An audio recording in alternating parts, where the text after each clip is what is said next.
오늘 말씀은 흘림은 사랑이고 축제입니다 라는 제목으로 말씀 전하도록 하겠습니다. 24절기의 하나인 처서, 더위가 멈춘다, 더위가 지나간다, 더위가 숨는다 라고 하는 절기가 지났습니다. 처서 매직이 있다고 할 만큼 가을이 성큼 다가오는 절기인데 올해는 다르지요. 여전히 뜨겁고 열대야는 계속됩니다. 일기예보와 뉴스에서 빠지지 않는 단어가 기후위기, 기후변화 이런 식의 얘기입니다. 근데 이 이야기를 하면서 뭔가 잘못되었다라고 이야기하죠. 이상하다라고 이야기합니다. 그래서 우리 탄소를 줄이고 인간의 욕심을 줄이고 되돌려 놓아야 한다고, 더 늦기 전에 바꾸어야 한다고 세상은 말합니다. 일례로 기후위기 속에서 세계 산업의 흐름이 재편되고 있습니다. 2014년에 아리백이라는 것이 결의되었는데 기업이 필요한 전력의 100%를 재생 가능한 에너지원으로 사용하겠다는 자발적 캠페인입니다. 이것이 수출, 생산, 제품의 선택의 기준이 되고 있습니다. 유럽의 나라들, EU 같은 경우엔 이 재생에너지를 얼마나 쓰느냐에 따라서 매겨지는 이른바 벌금 같은 것이 달라지죠. 그럼 상품 가격이 올라가게 될 것이고, 그럼 수출 경쟁력이 떨어지게 될 겁니다. 전 세계가 환원을 외치고 있습니다. 한 기업은 신사옥을 짓는데 100% 태양광 에너지로 모든 전력을 사용하도록 구축했다고도 하지요. 환원을 외치는 이유가 뭐냐? 원래의 창조 질서대로 되돌려야 한다라는 공감대가 생긴 이유가 뭐겠습니까? 원래의 모습이 좋았기 때문입니다. 창조의 원형이 좋았기 때문에 그렇습니다. 환원, 말 그대로 원래대로 되돌려 놓는다는 뜻인데 원래의 모습이 있다는 뜻이고요. 그 모습이 참이라는 고백입니다. 본래의 모습이 가장 좋은 모습입니다. 원래의 모습으로 되돌려 놓는 것, 하나님께서 창조하신 창조의 질서로 되돌려 놓는 것이 환원입니다. 이사야 선지자를 통해서 말씀하신 새 창조도 원래대로 하나님께서 지으신 원래의 뜻대로 원래의 그 세상으로 다시 세우겠다라고 말씀하신 거예요. 이사야 65장 25절에 이리와 어린 양이 함께 먹을 것이며 사자가 소처럼 짚을 먹을 것이며 뱀은 흙을 양식으로 삼을 것이니 나의 성산에서는 해함도 없겠고 상함도 없으리라 여호와께서 말씀하시니라. 서로 해함도 없고 상함도 없는 태초의 창조 질서대로 되돌려 놓는 것, 이게 환원이기도 하고 재창조이기도 하고 후원이기도 합니다. 하나님께서는 이 환원, 되돌려 놓는 것, 원래대로 회복하는 걸 율법으로도 제정하셨습니다. 7번의 안식년이 지난 50년째 되는 해를 희년으로 정하셨습니다. 희년은 땅과 사람, 공동체를 원래 모습으로 되돌려 놓는 겁니다. 오늘 말씀 11절과 12절에 그 50년째 해는 너희의 희년이니 너희는 파종하지 말며 스스로 난 것을 거두지 말며 가꾸지 아니한 포도를 거두지 말라. 이는 희년이니 너희에게 거룩함이니라. 희년의 첫 번째가 뭐냐? 되돌려 놓는 것. 되돌려 놓는 것의 첫 번째는 전적인 하나님의 도우심으로 사는 삶입니다. 희년에는 파종하지 않아도 하나님께서 먹을 것을 넉넉히 주신다고 약속하셨습니다. 희년에는 하나님께서 공급해 주시는 은혜를 먹고 사는 해입니다. 원래 첫사람들, 태초의 첫사람은 파종하지도 않았고요. 길쌈도 하지 않았고 수고도 하지 않았습니다. 그래도 먹을 것으로 넉넉했지요. 하나님께서 공급해 주셨기 때문이고 하나님의 손길 안에 있었기 때문에 그렇습니다. 희년에 하나님이 정할 때 첫 번째는 50년째 해는 파종하지 말라. 그래도 내가 책임져 줄 거니까. 이게 희년의 첫 번째입니다. 우리는 원래 하나님께서 공급해 주심으로 사는 사람들이었습니다. 하나님께서 공급해 주시는 삶이 창조의 질서이며 환원되어야 될 희년입니다. 우리가 수고하고 노력하지만 우리의 수고와 노력으로 우리가 사는 게 아니라 하나님께서 공급해 주시는 은혜로 사는 것임을 믿는 우리 되기를 기도합니다. 그 다음에 희년이 뭐냐? 땅을 되돌려 놓는 겁니다. 땅을 되돌려 놓는 것. 원래 가나안에 정착한 이스라엘 백성 각 지파의 크기와 가족의 크기에 따라서 공평하게 땅을 분배받았습니다. 지파가 크면 큰 땅을 받았고요. 지파가 적으면 이른바 베냐민 지파 같은 경우엔 작은 땅을 받았습니다. 그러나 그럼에도 불구하고 자기에게 필요한 만큼 다 받았기 때문에 아무도 불만을 표하지 않았고요. 모두 만족했습니다. 여러분, 여호수아서를 보면 땅이 분배되는 과정이 나오는데 그때 각 지파가 왜 나에겐 이 조그만 땅을 줍니까? 라고 항변하지 않아요. 그냥 지파 주신 대로 분배받는 대로 그곳에서 정착해서 기쁨으로 살았던 모습을 보여주지요. 불만도 없고 모두 만족한 가운데 갈등도 시기도 없이 모두 행복할 수 있는 그것이 하나님께서 주신 가나안의 삶입니다. 젖과 꿀이 흐르는 땅, 하나님께서 약속하셔서 주신 땅에서는요, 시기와 질투와 분쟁이 없어요. 그냥 모두가 만족하기 때문에 그렇습니다. 모두가 만족하기 때문에. 그런데 하나님께서 이 상태가 계속될 거라고 생각하지 않으셨어요. 약 2세대, 30년을 한 세대라고 하니까 약 2세대쯤 지나면 분명히 어느 집은 일손이 부족하거나 어려움에 처하게 돼서 땅을 파는 집이 생길 거다라고 하나님 예견하셨어요. 그렇지 않습니까? 자녀는 한데 모든 집의 자녀들이 다 많은 건 아니잖아요. 어느 집은 많고 어느 집은 적기도 하고 또 어떤 어려움을 당해서 그래서 땅을 어쩔 수 없이 팔 수밖에 없는 집들이 생겨나겠지요. 그런데 땅을 판다는 건 당신은 운경사회이니까 농사를 져야 그래야 경제를 활성화시키잖아요. 농사를 져야 부가 생기는 거 아니겠습니까? 근데 땅을 팔았다는 건 농사 지을 땅이 없다는 얘기잖아요. 그럼 어떻게 되겠어요? 가난해지겠죠. 벌 수 있는 게 없으니까. 가난해지니까 땅을 되찾지 못하는 거예요. 땅을 되찾지 못하니까 이 가난이 계속 대물림 되겠지요. 이것은 하나님께서 원하시는 가난이 아니었습니다. 하나님께서 주신 젖과 꿀이 흐르는 땅은 그런 땅이 아니에요. 모두가 어떤 것도 불편함 없이 모두가 만족하게 부족함 없이 사는 그것이 하나님께서 원하시는 가난인데 그 가난에서 누가 굶주리게 된다. 누가 땅을 빼앗겨서 가난이 되물림된다. 이건 있을 수가 없는 일이었습니다. 그래서 하나님께서 50년이 되는 때는 원래 분배했던 때로 되돌려 놓으라고 말씀하십니다.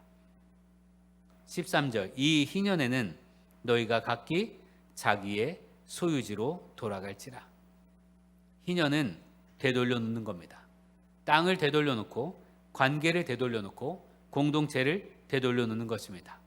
희년이 되면 내가 땅을 팔았어도 다시 그 땅을 차지하는 거예요. 희년이 되면 내가 땅이 아무리 많았어도 원래 분배받은 땅을 제외하고 다 되돌려줘야 됩니다. 이게 희년입니다. 그럼 이렇게 생각하겠죠. 그러면 땅을 산 사람들은 얼마나 억울하겠어요. 분명히 값을 주고 땅을 샀을 거 아니에요. 땅을 샀다는 건. 근데 50년 지나면 다시 되돌려 놓으라 그러면 이것처럼 억울한 일이 어디 있겠습니까? 그런데 하나님께서 그것까지 생각하셔서 서로에게 부당한 이득을 취하지 말라고 하십니다. 땅을 사고 팔 때의 기준이 뭐냐? 얼마나 희년이 남았느냐예요. 희년이 몇 년 남았느냐? 그걸로 땅을 사고 파는 기준을 삼게 하셨습니다. 15절 16절 그 희년 후에 연수를 따라서 너는 이웃에게 살 것이요 그도 소출을 얻을 연수를 따라서 내게 팔 것인즉 연수가 많으면 너는 그것의 값을 많이 매기고 연수가 적으면 너는 그것의 값을 적게 매길지니 곧 그가 소출의 다소를 따라서 내게 팔 것이라.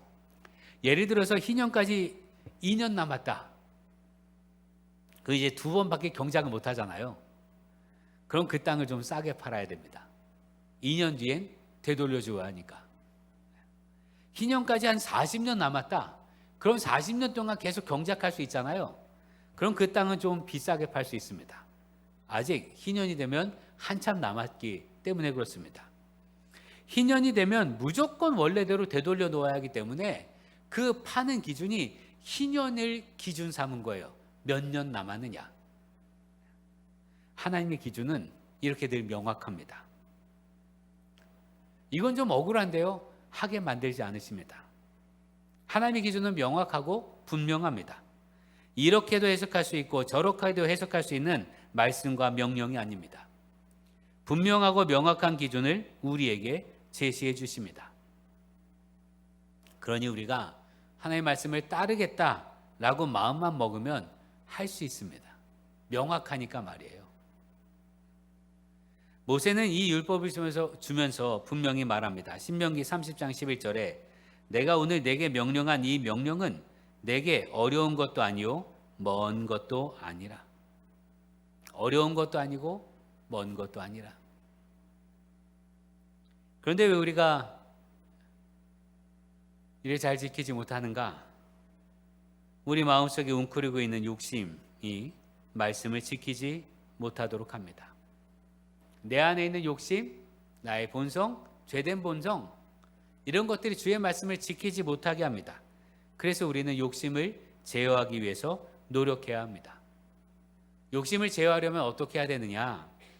여러분이 희년에 대한 율법을 언제 주셨는가 하면 가나안에 정착해서 땅을 다 분배한 다음에 야 이제부터 너희가 땅을 이렇게 경작하고 이렇게 살게 될 텐데 땅을 경작한 땅을 받은 이 시점부터 50년 지나면 다시 되돌려줘 하면서 땅을 다 분배한 뒤에 말씀하신 게 아니에요. 이스라엘 백성들이 땅을 다 분배하고 가나안에 살 때 이 희년을 말씀하신 게 아니라 이집트를 나오자마자 시내산에서 말씀하신 내용입니다. 아직 가나안에 가려면 한참 남았어요. 언제 그 땅을 차지하게 될지도 모릅니다. 그런데 하나님께서 먼저 야 너네 그 땅에서는 이렇게 살아야 한다 라고 말씀하셨다는 거예요. 그러니 이제 이스라엘 백성들은 광야 생활하는 동안 율법을 듣게 될 텐데 율법을 듣는 내내 희년을 들었습니다. 가나안 땅에 가면 그렇게 살아야 하는데 50년 지나면 땅을 다 되돌려 놓아야 돼. 이 말씀을 광야 생활 내내 귀에 못이 박히도록 들었습니다. 광야 유리하는 40년 내내 이 율법의 말씀을 들었습니다. 하나님께서는 왜 그렇게 하셨는가? 말씀을 들어야 지킬 수 있기 때문에 그렇습니다. 말씀을 들어야 그 말씀대로 살려고 하지 듣지 않고는 우리는 말씀대로 살 수 있는 존재가 아닙니다. 그래서 우리가 지금 매일 하나님의 말씀을 듣습니다. 예배가 왜 매주 있어야 되는가? 왜 예배가 매일 있어야 되는가? 말씀을 들어야 그 말씀을 지키기 때문에 그렇습니다. 적어도 말씀을 들어야 말씀을 지키려고 노력하기 때문에 그렇습니다.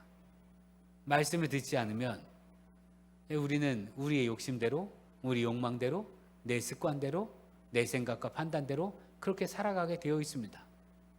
그래서 하나님께서 이스라엘 백성들의 광야 생활 첫 걸음에 율법을 주신 거예요. 이 율법의 말씀을 매일 그들이 광야를 다니며 들으라고 하신 겁니다. 여러분, 우리 말씀을 듣지 않으면 나를 넘어뜨리려 가는 사탄에게 넘어가고 내 안에 이기심이 우리를 무너뜨립니다. 말씀을 들어야 우리 무너지지 않습니다. 웨슬리 목사님은 그래서 말씀을 들으라, 한 책의 사람이 되라라고 말하며 영국의 감리교인들에게 경건을 위해서 노력하라, 그리고 경건을 실천하라 라고 가르쳤습니다. 경건을 위해서 노력하고 경건을 위해서 실천하라. 이 경건은 하나님의 말씀대로 사는 삶 아니겠습니까? 그리고 영국에 있는 웨슬리의 후예들, 영국 감리교인들은 말 그대로 웨슬리의 가르침대로 살았습니다. 매일 말씀을 가르쳤고 매일 말씀을 듣게 하였고 매일 말씀을 묵상하게 하였거든요. 그 전엔 있지 않았던 일이에요. 근데 영국 감리교인들은 매일 말씀을 읽어야 됐고 매일 말씀을 들어야 했고 수시로 모여서 예배를 드려야 했고 속회라고 하는 제도가 있지도 않았었거든요. 다른 교회, 다른 종파에는 있지도 않은 내용입니다. 따로 자기들끼리 모여서 예배를 드린다는 것, 이건 있을 수 없는 일이거든요. 예배는 성전에서만 드려야 하는데. 그런데 웨슬리는 속회 예배를 드리라고 했어요. 일주일에 한 번씩 예배를 드렸습니다. 자기들끼리 말이죠. 그렇게 예배를 드리고 말씀을 듣고 그 말씀대로 살고 속회 예배 때마다 1페니씩 내서 구제하고, 구제하라 하면 구제하고, 뭐 하라 하면 뭐 하고, 그렇게 했더니 영국에서 웨슬리안들, 감리교인들을 뭐라고 얘기하는가 하면 이 세상에 살고 있는 성자들이라고 불렀습니다. 말씀대로 살았더니 말이죠. 말씀을 들어야 우리는 말씀대로 살 수가 있습니다. 희년, 이 희년은 히브리어로 요벨인데 뿔 나팔 소리, 축제 소리를 뜻합니다. 그러니까 곧 희년은 축제라 이거예요. 여러분 생각해 보십시오. 한 49년 동안 내가 땅이 없었어요. 그런데 50년째 되는 해 내게 원래 주셨던 땅을 회복해 주십니다. 이것이 얼마나 기쁜 일이겠어요. 그러니 축제가 벌어지겠지요. 땅만이 아닙니다. 종되었던 사람도 50년이 되면 종에서 자유인으로 풀어주어야 했습니다. 또 모든 말이죠. 원래대로 되돌려 놓는 것이 희년인지라 희년은 축제의 날입니다. 축제. 50년마다 대축제가 벌어지는 거죠. 그런데 이 요벨이라고는 어원을 찾아보면 더 놀라운 걸 발견할 수 있는데 요벨의 어원은 야발입니다. 흐르다라는 뜻이고 흘려보낸다라는 뜻입니다. 그것이 희년입니다. 희년은 뭐냐? 흘려보냄으로 축제가 되게 하는 애가 희년입니다. 가두면 죽고 흘려보내면 살아납니다. 강을 보로 막으면 강이 죽고 보를 털어내어 강물을 흘려보내면 강이 살아납니다. 그래서 하나님 말씀하셨습니다. 18절에 너희는 내 규례를 행하여 내 법도를 지켜 행하라. 그리하면 너희가 그 땅에 안전하게 거주할 것이라. 이 희년을 지켜서 흘려보내면 너희가 그 땅에서 영원하게 안전하게 살 것이다. 흘려보내는 것, 그것이 하나님께 주시는 축복을 누릴 수 있는 방법입니다. 흘려보내지 않으면 우리에게 축복으로 주신 그 땅에서조차 우리는 유리하는 백성이 될 것입니다. 여러분, 내가 흘려보내지 않으면 하나님께서 나에게 복으로 주신 이것을 잃어버리며 유리하며 방황하게 될 것이다. 이게 하나님의 말씀이에요. 너희는 내 규례를 행하며 내 법도를 지켜 행하라. 그리하면 너희가 그 땅에서 안전하게 거주할 것이라. 그렇지 않으면 어떻게 되겠다는 거예요? 그렇지 않으면 너희는 그 땅에서 유리하는 백성이 될 것이다. 흘려보내야 하나님께서 주신 복을 우리는 누릴 수가 있습니다. 예수님께서 당신의 피를 생명을 흘려보내심으로 우리를 구원하셨습니다. 요한일서 4장 9절에 10절 하나님의 사랑이 우리에게 이렇게 나타난 바 되었으니 하나님이 자기의 독생자를 세상에 보내심은 그로 말미암아 우리를 살리려 하심이라. 사랑은 여기 있으니 우리가 하나님을 사랑한 것이 아니요 하나님이 우리를 사랑하사 우리 죄를 속하기 위하여 화목제물로 그 아들을 보내셨습니다. 예수님께서 십자가에서 당신의 피를 흘려 보내심으로 우리가 죄사함을 받았고 창조하신 그대로 하나님의 형상을 회복한 줄 믿으시길 바랍니다. 예수님께서 당신의 생명을 십자가에서 흘려 보내심으로 우리가 생명을 얻었습니다. 흘려 보냄이 있어야 생명이 있으며 흘려 보냄이 있어야 하나님의 은혜가 우리 가운데 있습니다. 희년, 궁극적으로 예수님의 십자가 안에서 이루어졌습니다. 십자가에서 이루어주신 희년, 흘려보냄, 그것이 복음입니다. 이 복음에 우리가 초대되었음을 믿으시기 바랍니다. 우리는 예수님께서 당신의 피를 흘려주심으로 사는 사람들입니다. 그런 우리에게 하나님께서 너희도 흘려보내라고 말씀하십니다. 희년을 지키라고 하셨으니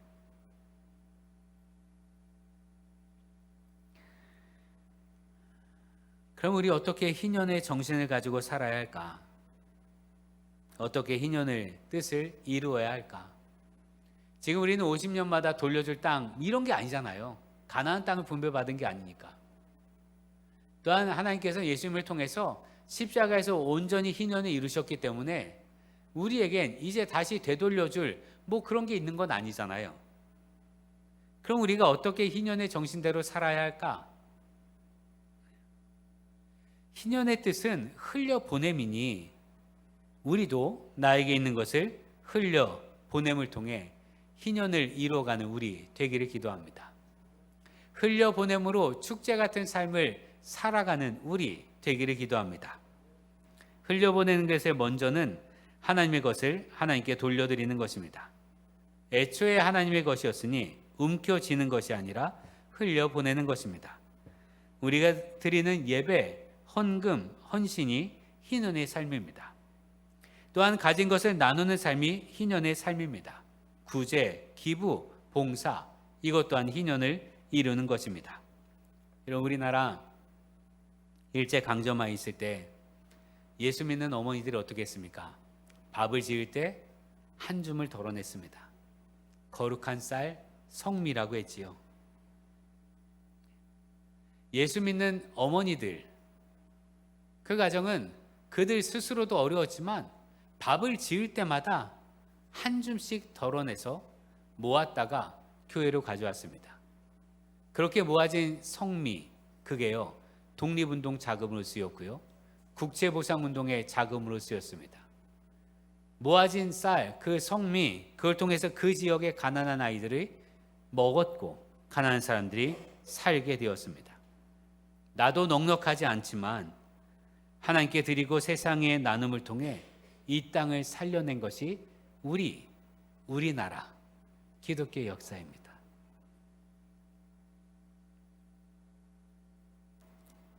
작은 흘림이 민족을 살리고 나라를 일으켜 세웠습니다.